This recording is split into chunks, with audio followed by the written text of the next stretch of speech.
في منطقة من المناطق، كنت جالس معه، قلت له: يا أبو فلان،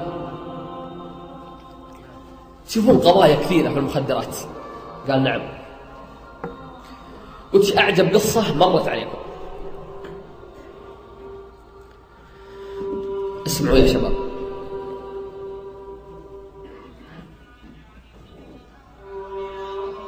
قال: أعجب قصة مرت علينا في الحياة في المخدرات وفي عملنا، يقول واللي ما أنساها في حياتي كلها، يقول والله أحيانا في الليل وأنا نايم أتذكر هالقصة، يقول أحيانا أكون مسافر في كذا وأتذكر هالقصة، يقول أبكي. قلت: إيش القصة؟ قال: يوم من الأيام جانا اتصال، يقول رفعت السماعة: ألو، السلام عليكم. وعليكم السلام. نعم، شعبة مكافحة المخدرات؟ قال: نعم. قالت: بالله تكفى، الحقوا علينا، الله يرحم والديكم، الحقوا علينا. قال: يا أختي وش القصة؟ قالت: الله يرحم والديك، ما في وقت إني أقول لك وش القصة، الحقوا علينا، حنا بين الموت والحياة، تكفون يا ناس. وتصيح وتبكي. يقول خذينا الفرقة وطلعنا ورحنا للبيت اللي جاء منه البلاغ.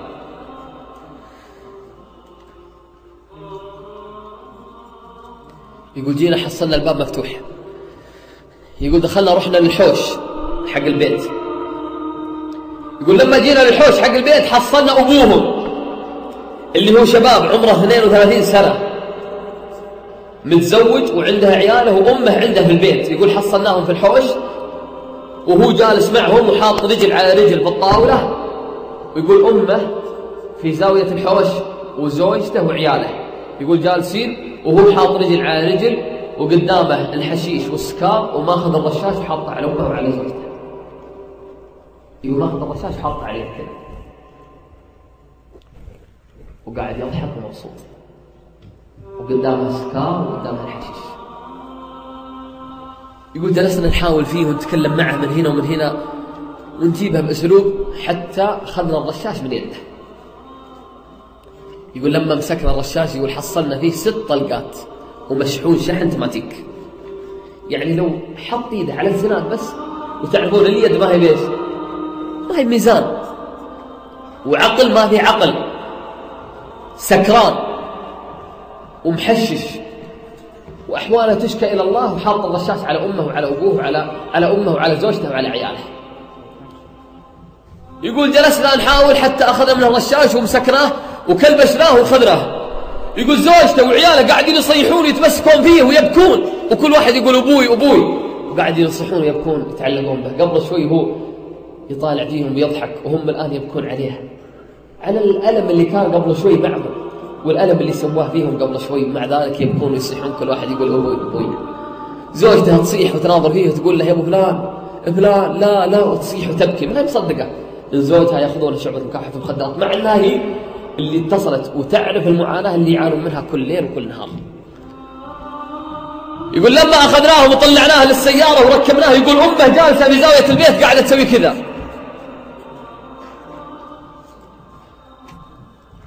يقول أمه في الزاوية حقت البيت قاعدة تصلح كذا.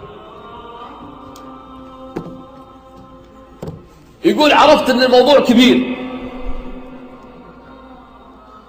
يقول لما ودينا للسيارة رجعت عند أمه وجيت عندها قلت لها يا والدة سلامات عسى ما شر، اسمعوا.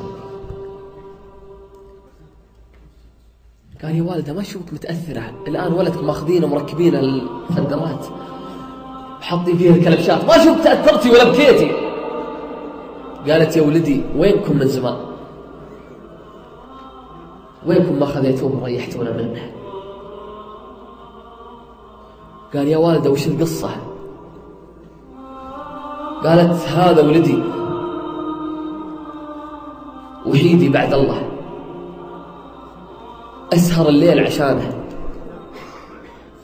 تقول والله ما نام يا ولدي إلا إذا شفته دخل البيت.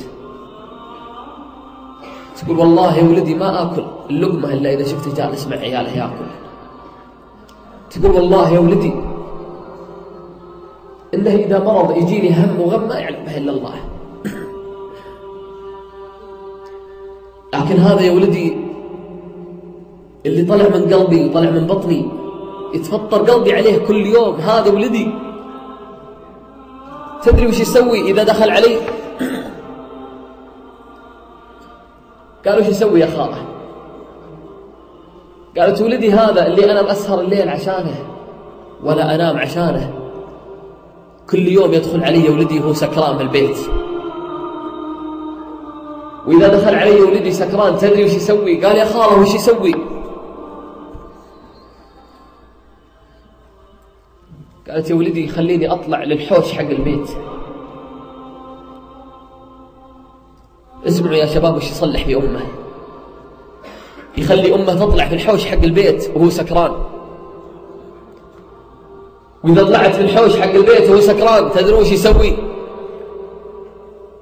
تقول يا ولدي ياخذ الرشاش ويخليني أنزل ملابسي كلها،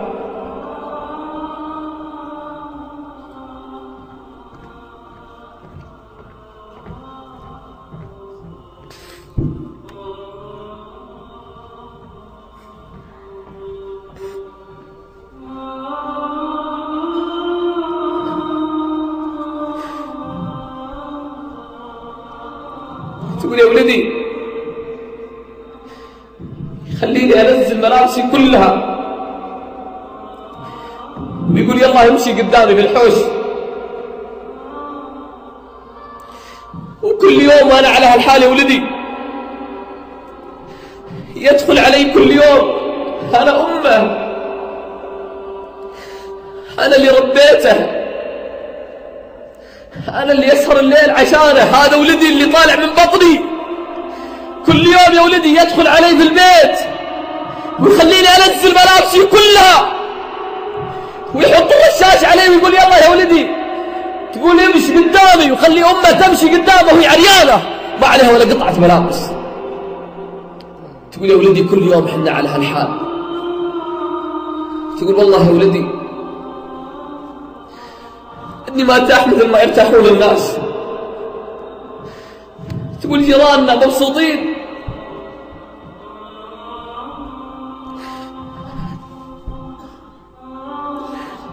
كل الأمهات مبسوطين ومرتاحين، وأنا يا ولدي والله إني كل يوم أموت ويدخل علي بالرشاش ما أقدر أسوي له شيء، كل يوم يدخل علي بالرشاش وأنا ما أقدر أصلح له شيء.